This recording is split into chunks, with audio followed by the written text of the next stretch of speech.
Okay, so this is going to be a video about fuse taps and how ignition supply and power supply is installed on a monitor device. So I have a sample fuse box that I made here with a basically toy ignition for keys. The fuse panel is something you would find in your vehicle into the fuse box section. Sometimes it's underneath the hood, sometimes it's on the driver's side on the left part of the console, sometimes it's tucked under the passenger side under where the footrest area is at. But either way, wherever it is on your vehicle, you're going to have a section where there's going to be multiple rows of fuses. So how do we identify, firstly, what has 12 volts and what doesn't? Well, you'll need a multimeter, and I'm going to set mine here. And what we're looking for is which one of these has voltages and which one of these doesn't. And right now we're going to call this ignition off. So there's no keys in the ignition of the truck, and the truck is at a cold standstill. So I'm going to put my one wire on a ground pad somewhere. On trucks you'll have parts of the frame of the truck that's ground. Usually it's rusted looking. It's kind of a dead giveaway. So right now you can see on my voltmeter I got 0 volts, and I'm on DC right now. So if I put my meter here on, you can see on these fuses it's got like a little bit of metal right there. If you get it on there, see how my voltmeter did go up a little bit, but not really? That's not 12 volts. So this fuse is still kind of cold. But if I go over to here, we'll say let's go to this like 10 amp fuse. It's right here, and I probe it. Hey, look, I got 13.9 or 19 volts. So 13.19, 12 volts basically. That means this one's hot. So this means that this guy right here has volts when the truck is off. Now coming back to this guy right here that's 10 volts, it doesn't show anything. So what I'm going to do is I'm going to put my keys in the ignition of my truck, and I'm going to turn my key ignition on, and now I'm going to measure this same 10 amp fuse, and hey look, I got voltage now. So this is an ignition supply fuse. And you can double check that when I turn the ignition off. Do I still got 12 volts here? I do not. So there you go. That's your way of knowing which fuse you're trying to look for the red wire of our monitor systems, which is permanent 12 volts. So this little 10 amp fuse that we looked at, that would be a case of that.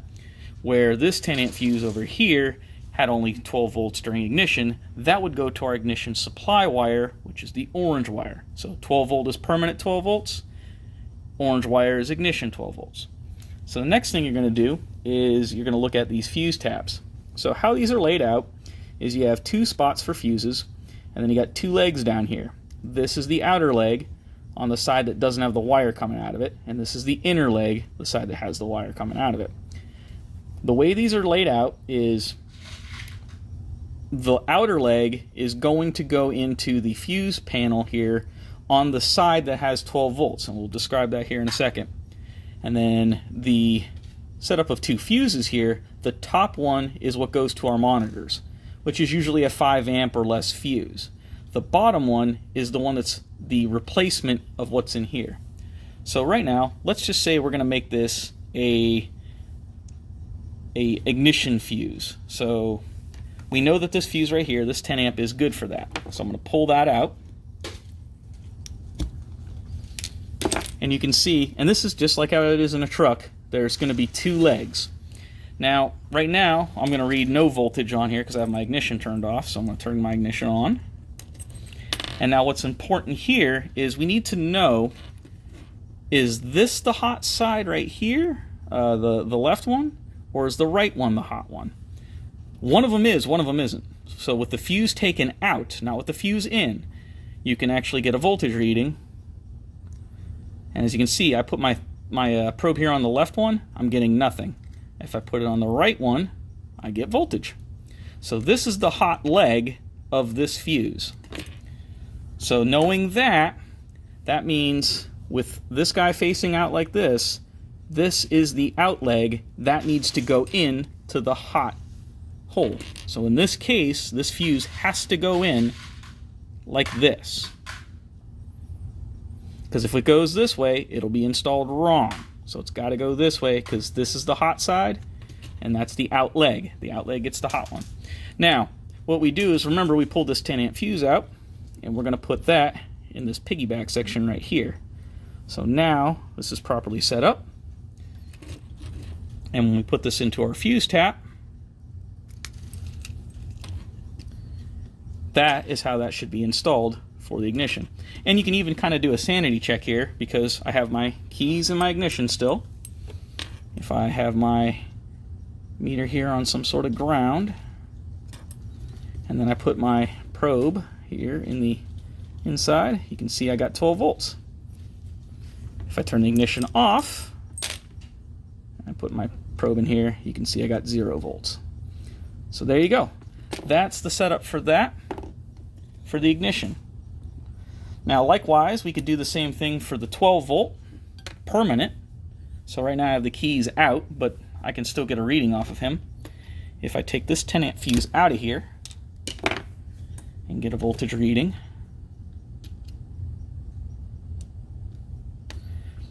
you can see here again I got 2 legs. This one's reading nothing, and this one's reading hot. So just like the other one, the rightmost leg is the hot one.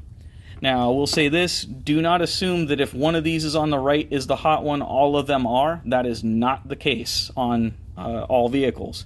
As a matter of fact, it's usually not the case. So that's something to keep in mind. Measure it before you start poking stuff in there. Another thing too is there will occasionally be fuses in here that do not turn on with ignition or with the battery. It'll be something else that starts that off and invokes it. So like you could probe this with the ignition on and with it off and get no voltage. That may be a thing, so be wary of that as well. But there you are. That is how you can set up your fuse panel for powering up your monitor devices. Thanks for watching.